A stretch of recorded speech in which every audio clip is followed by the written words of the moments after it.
Llega Alessan, hablamos de eso, pero hablamos hace un ratito de ya los años que han pasado, 10 años. Los hermanos Martín y Cristian Anata y Víctor Esquilé, que habían huido de la cárcel de General Alvear en diciembre de 2015 con la idea de llegar a la Triple Frontera, caso que lo tenemos fresquito y que todos los años recordamos, bueno, y cada una de las cosas que han dejado ese caso, y siempre hablamos, y quien, siempre está entre la información de los santafesinos Estanislao Schiavedoni, fiscal en aquel momento, obviamente acaparaba lo que tenía que ver el caso más emblemático. Para mí era Argentina en aquel momento, Mauro. Sí, sin lugar a dudas. Todo el país estaba pendiente de lo que pasaba con estos tres prófugos. Y bueno, imagino que lo debe tener más fresco que el resto es Estanislao Schiavedoni, fiscal de Sol Play. Lo saludamos, Mauro Ren, Negro Velázquez. ¿Cómo le va, Estanislao? ¿Qué tal, Mauro, y todo el equipo de trabajo y a toda su amable audiencia? Bien, nos parece siempre como algo colorido. Siempre termina con los años recordarlo algo colorido, porque decimos siempre, el resultado de En Callastá te atrapa y toda la búsqueda, y bueno, y lo que tiene que ver con la humorada de los argentinos. Pero recordemos cómo explota este caso y llega a Santa Fe, doctor. Bueno, efectivamente todo esto arranca en Buenos Aires, cuando estas tres personas, los dos hermanos Lanata y una tercera persona de apellido Esquilachi, se escapan de una cárcel de Azul, en provincia de Buenos Aires, y a partir de allí comienzan un recorrido que tiene el primer episodio violento en un lugar, en un cruce de una ruta que es en la localidad de Los Toldos, donde quedan heridos personal policial. Y recuerdo que en aquella oportunidad estaba recién arrancando el gobierno de Mauricio Macri, y la ministra de Seguridad era Patricia Bullrich, que por otro lado recién había hecho unos cambios en la cúpula de la Gendarmería Nacional.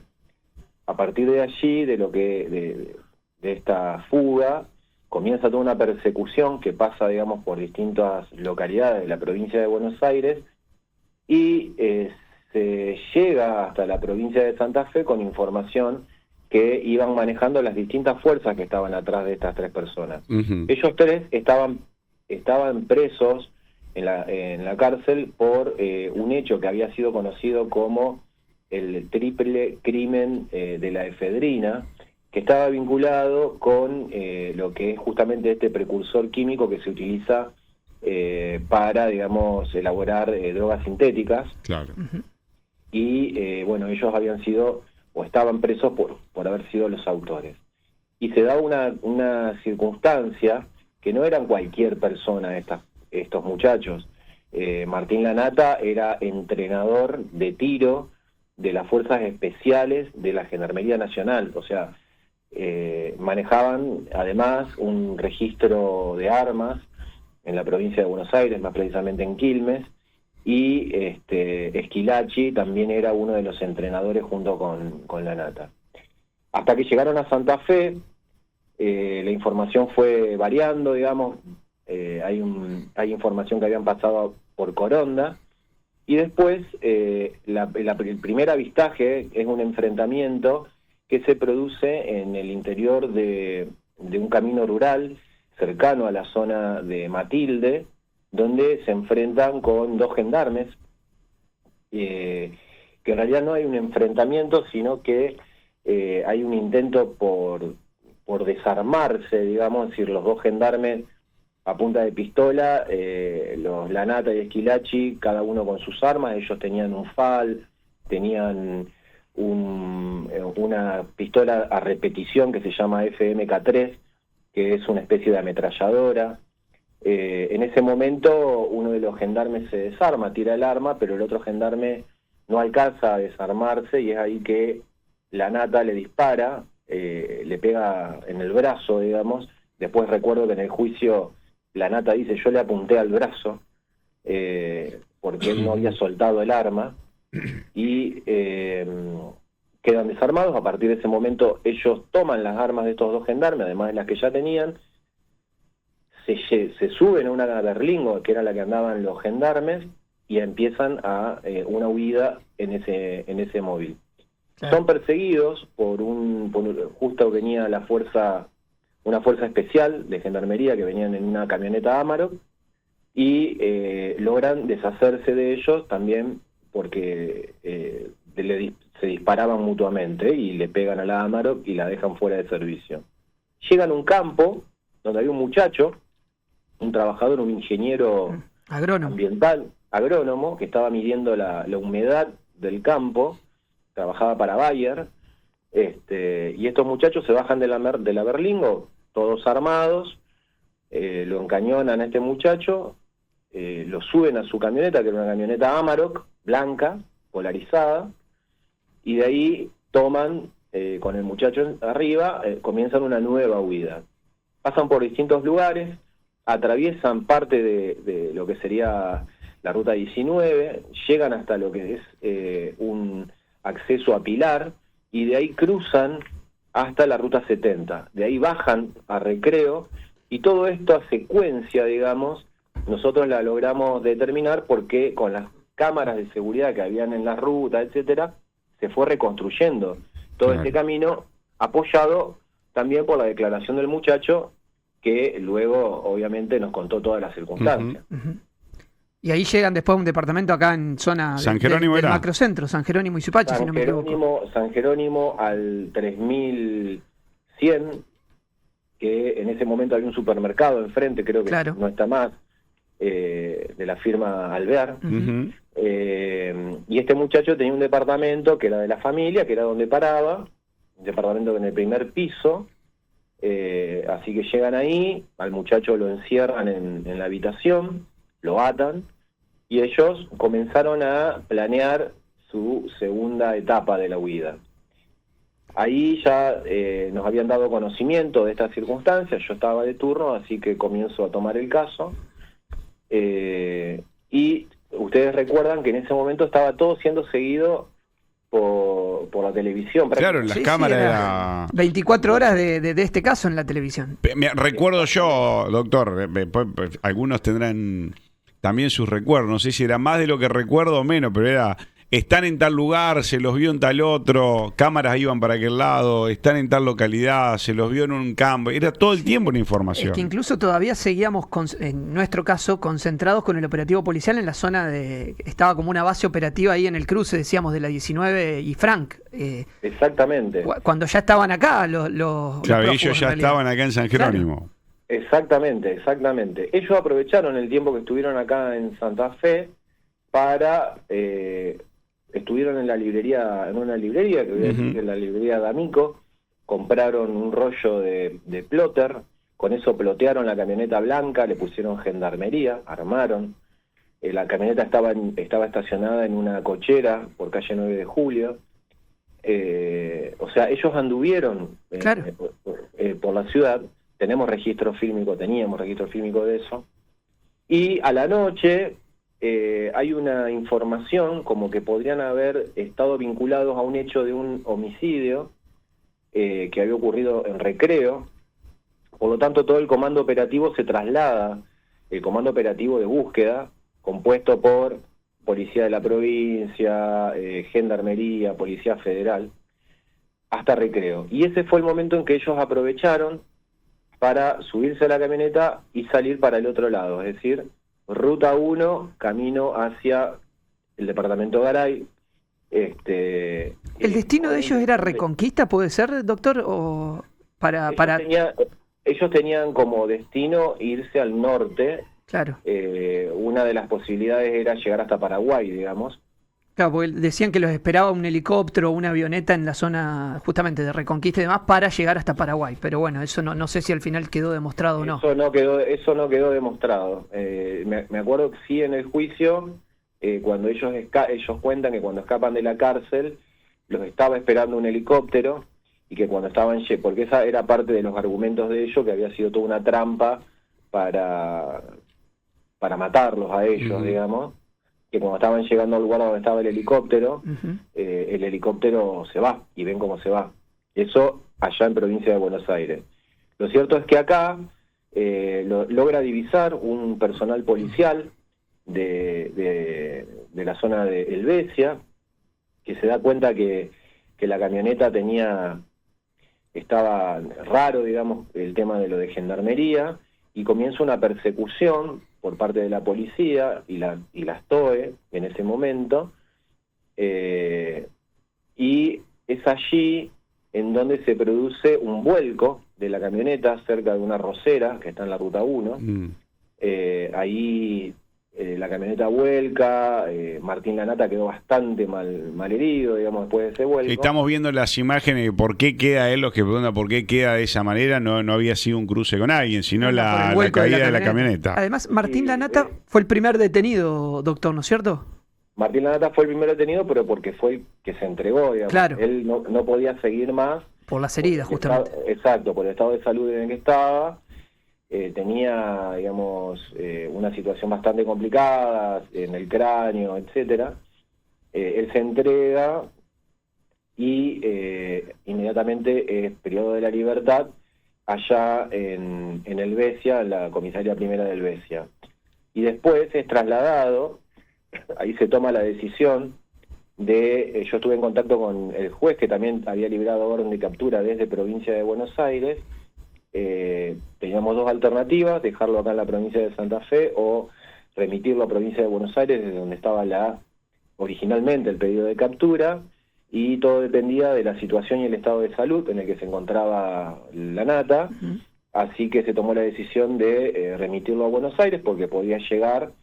Fue trasladado en un helicóptero y acompañado por un médico de acá de la provincia de Santa Fe, un médico del departamento de Garay, que fue acompañando a Martín Lanata en todo el trayecto. Primero fue llevado hasta Sauce Viejo y luego de allí en helicóptero hasta Buenos Aires. Bueno, en despliegue, nunca vi tanto despliegue de helicópteros. Tremendo. Sí, la verdad que... Recuerdo que ahí en Callastá, yo estaba en la comisaría de Callastá, y al lado de la comisaría de Callastá había un campo. En el campo habían por lo menos 4 helicópteros de distintas agrupaciones militares, llamemos fuerzas federales, gendarmería, fuerzas especiales, estaba también hasta la policía aeroportuaria, y obviamente la policía de la provincia de Santa Fe con las fuerzas especiales, las TOE, etcétera. Bueno, yo recuerdo... Sí, perdón que lo interrumpa, doctor. Recuerdo específicamente ese día porque en Buenos Aires ya se hablaba de los 3 detenidos. Y nosotros, charlando con usted y con otros funcionarios aquí de Santa Fe, en ningún momento nos confirmaban los 3 detenidos. Era solamente uno. Recién 2 días después, creo 48 horas después, se logró detener a los 2 restantes. Exactamente, porque se habían perpetrado en el interior de una rosera, ahí en la Ruta 1, después surge de las declaraciones que el cuidador de la rosera, antes de ir a hacer su trabajo esa mañana, pasó por donde estaba el comando de las TOE, informándoles: miren, yo voy a ir para allá, como saben como se dice que pueden andar por acá, bueno, la gente de las TOE les dijo que ellos tenían ya programada una cuadrícula de patrullaje, y dentro del programa que tenían era pasar por ahí, así que este hombre se fue. Cuando llegó ahí a la rosera, fue encañonado, digamos, por Esquilachi y por el otro Lanata. Lo metieron en un lugar que es como un vestuario, donde, bueno, estuvieron ahí. Estaban armados, tenían unas pistolas 9 milímetros, y luego cuando la gente de las TOE se hizo presente en el lugar y viendo que no aparecía este hombre, se dieron cuenta de que algo estaba pasando, hasta que efectivamente logran reducirlos a estos 2 últimos, Esquilachi y el otro hermano Lanata, que recuerdo también que circuló una foto donde están los 2 sentados contra una pared. Sí, está, en este momento la estamos compartiendo. Y ahí es donde le dicen, bueno, sí, está bien, que lo habían detenido, y les cuentan a dónde habían dejado el resto de las armas que tenían, que eran bastantes. Claro. El peón rural, o Martín Franco era, ¿no? Sí. El que da no sé, ahí le pregunto a usted cómo fue, en qué sirvió, porque después en la popular queda, che, no le pagaron, o se queja o reclama quien vio o quien habría dado la información reclama una recompensa que no habría cobrado. ¿Cuán veraz fue la situación, lo que él contaba? ¿Y por qué, en caso de no haberla cobrado, nunca llegó a percibirla, doctor? No, esa parte no sé porque yo no... Ahí no interviene. Es más que nada nacional esa. Claro, eso estaba dado a nivel nacional, y lo que a mí me pidieron, digamos, respecto de esa situación fue copia de todas las actuaciones, y ellos después iban a evaluar qué es lo que iban a hacer. Sí, hay un hombre también al que le habían... después de que vuelcan con la Amarok en Campo del Medio, se meten en la casa de una familia donde le roban una Hilux, cabina simple, al morador de ahí de la vivienda, y que después esa camioneta quedó atrapada, digamos, entre el agua y lo yuyo en lo que es la ruta número 64, que va desde la ruta 1 hasta la 11, atraviesa, y en esa época estaba inundada. O sea, hubo varias personas de la zona que estuvieron interesadas en ver qué pasaba con esa circunstancia. Claro. Pero como no dependía de nosotros, solamente nosotros lo que hicimos fue informar con copia de todas las actuaciones a la dependencia nacional. Y posteriormente, doctor, años después fueron juzgados y condenados tanto los hermanos Lanata como Esquilachi por estos delitos que ocurrieron en jurisdicción santafesina. Efectivamente, fueron condenados por partida doble, se puede decir, porque primero recuerdan que yo les había dicho que habían herido a 2 gendarmes, a un gendarme en particular. Ese hecho fue juzgado por la Justicia Federal, y nosotros tuvimos dentro del ámbito de la provincia un juicio oral y público, en donde se desarrolló acá en Santa Fe, en el subsuelo, en la sala 1, y ellos estuvieron, fue el primer juicio que se hizo con los imputados en otro lugar. Es decir, en ese momento no estaban las plataformas que hay ahora, como el Zoom o el Meet. Lo que se hizo fue todo un trabajo de, por decirle, filmación en vivo desde la cárcel de Ezeiza.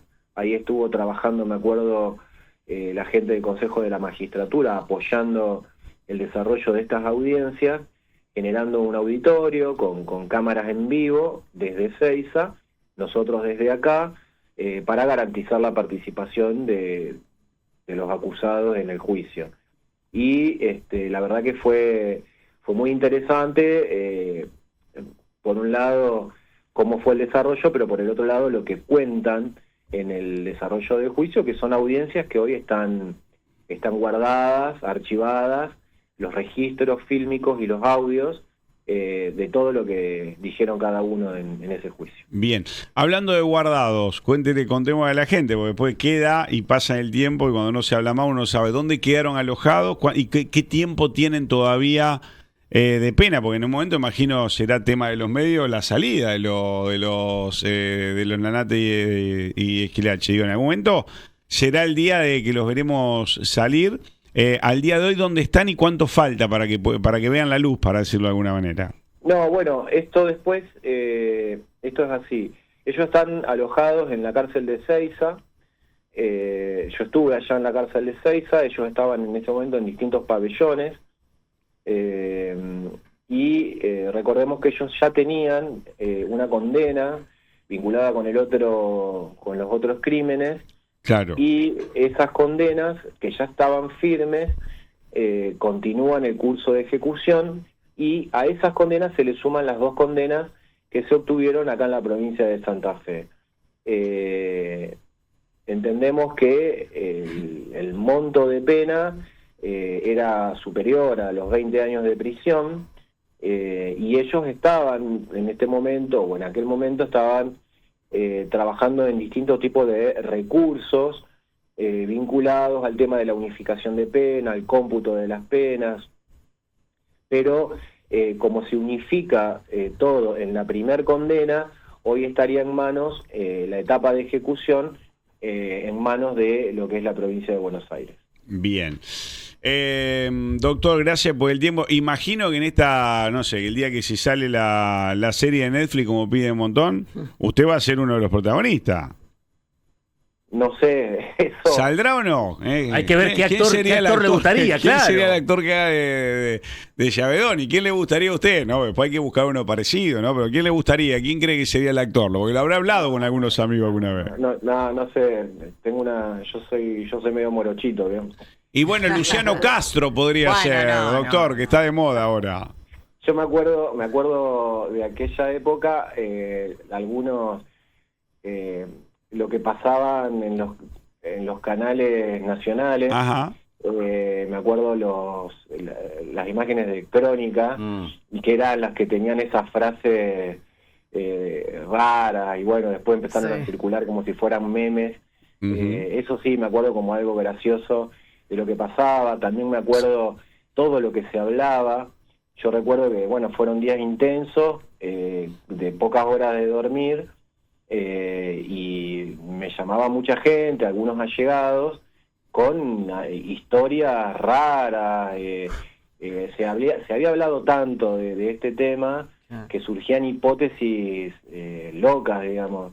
Me acuerdo que había el tema de una valija de color plateado que sale en una foto. Ajá. Y que como que ahí había dinero o algo así, y se trataba del portafolio de la gente del laboratorio de la Policía de Investigación. Claro, bueno, las ideas de la gente es fantástico, es fantástico. Claro, qué bárbaro. Pero bueno, les agradezco el recuerdo porque sí, fue un hecho que tuvo mucha relevancia a nivel nacional, provincial. Recuerdo que estaba el señor gobernador de la provincia, era el ministro de Seguridad de la provincia, también estuvo muy activo en aquella época. Claro, Puyaro estaba, es verdad. Exactamente, estaba encima, digamos, personalmente detrás del caso, muy interesado, así que él venía siguiendo permanentemente todo esto. Bueno, elija usted, doctor, porque ya propone. El quiso Dantín, Gerardo Romano. Lo que pasa es que no, que el fiscal en aquel momento era muy joven. Pero, claro, está grande, es joven, claro. Romano para pero proponen a Juan Minujín. Sí. Ese es un buen actor. Es bueno y puede andar ahí. Yo tiré Luciano Castro como para que usted también, doctor, diga, agarre. También puede agarrar, viste, de arriba un chapón ahí. ¿Cómo era la camioneta que nombró hoy, doctor? Amarok. No, otra. Y una Hilux. Otra era una Toyota Hilux. Y anteriormente se habían escapado en otro auto. En una Berlingo. Ciertos reyes no viajan en camello, viajan en Berlingo o algo por el estilo también. Así era una de las placas. Las placas. Martín Lanata, doctor, Pabellón A, módulo 6, complejo penitenciario de Ezeiza, donde van los presos más peligrosos. Es más, claro, ellos estaban alojados. Esto es actual ahora. De alta seguridad. Claro, estuvo involucrado en un crimen de un interno hace un año y pico, 2024 en diciembre. Y en el otro, en el mismo módulo, por ejemplo, está Víctor Esquilachi, módulo 6, y Marcelo Esquilachi está separado del grupo por problemas de salud, esperando un trasplante de hígado. Esta es la actualidad de estos tres muchachos. Claro, bueno, me acuerdo que Esquilachi, cuando yo estuve en la cárcel de Ezeiza, él tenía un régimen especial, justamente porque, las situaciones allá eran muy diferentes y estaba el tema de que corría riesgo de vida, y entonces tenía una custodia permanente. Y durante toda la estadía que yo estuve en la cárcel, todo lo que yo estuve haciendo fue filmado, digamos, con camarógrafos del servicio, y que se tomó registro de absolutamente todo lo que se estuvo haciendo allá en la cárcel de Ezeiza. La verdad que tenían en ese momento una situación muy puntualizada con ellos. Sí, era de máxima seguridad lo que tenían. Doctor, gracias por el tiempo. Extrañado Llavedón fiscal, pero que era la estrella máxima del caso de la triple fuga. Abrazo grande, gracias, muy amable, gracias por el tiempo. Nada, hasta luego, buenos días.